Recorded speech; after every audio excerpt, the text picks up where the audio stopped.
Most of my books have come out of my teaching, like Communities in Fiction. That was from graduate seminars at Irvine over the last years. One of my tasks at Hopkins was to teach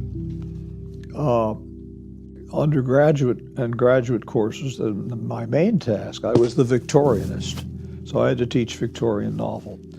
And Georges Poulet had become a great friend and colleague of mine. We used to have coffee every morning in a coffee place at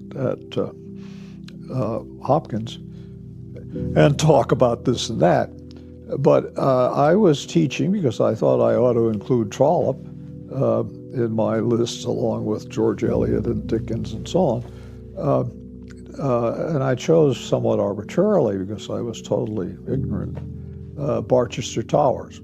So I was teaching Barchester Towers, I think in an undergraduate, small undergraduate course because the number of English majors was not large.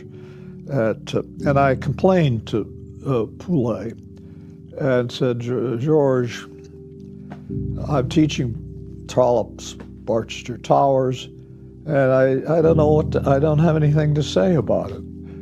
I'm having great difficulty filling up the several hours that I'd allotted to this novel. And Poulet said, oh, Trollope.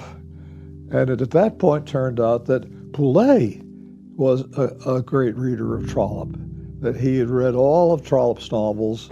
Remember, he taught at the University of Edinburgh. He'd read them all from one end to the other and essentially knew them by heart.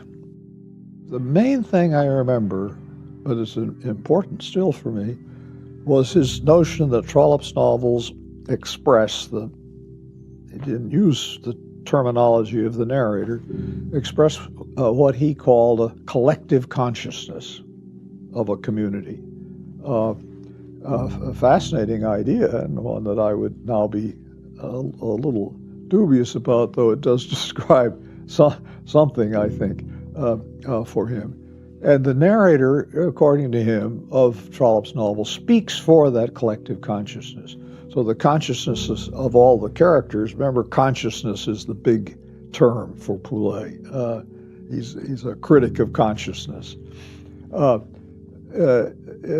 of the characters' minds are embedded in that collective consciousness.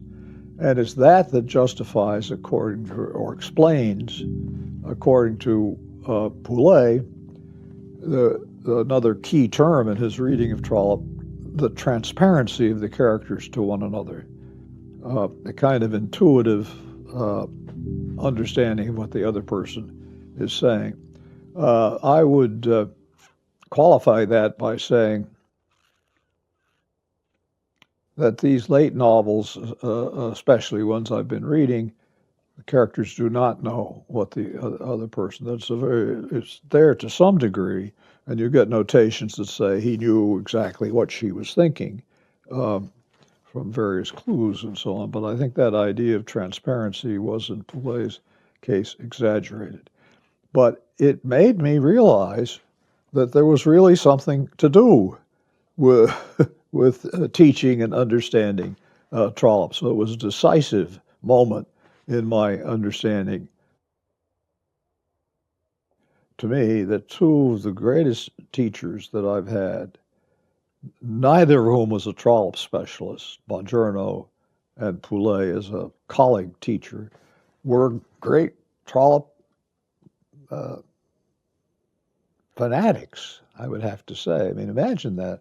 Somebody who read through all of Trollope's novels, and ever since then I've been trying to understand Trollope and reading more of his novels and writing about him now and then. But for Poulet said something interesting. He said, I've read all of those Trollope's novels. Trollope is very important for me, but I've never had the idea of writing about him.